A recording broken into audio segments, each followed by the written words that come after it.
Samantala ang mga pulis naman kabrigada walang dahilan para mag-alsa. Ang moral ng mga ito abay nananatiling mataas ayon yan sa kanilang hanay. Brigada Kat Austria, ibrigada mo! Brigada Live Report. Muling tiniyak ng pambansang pulisya na nananatiling mataas ang moral ng mga pulis. Ayon kay PNP spokesperson Brigadier General Jean Fajardo, ito'y sa kabila ng pagpapakalat ng mga pekeng balita na malinaw umanong may layuning magdulot ng intriga.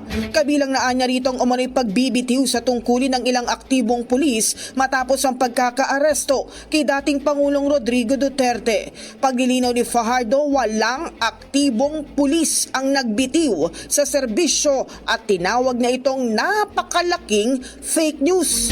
Iginit din ni Fajardo na wala ring dahilan para mag-alsa ang hanay ng pulisya.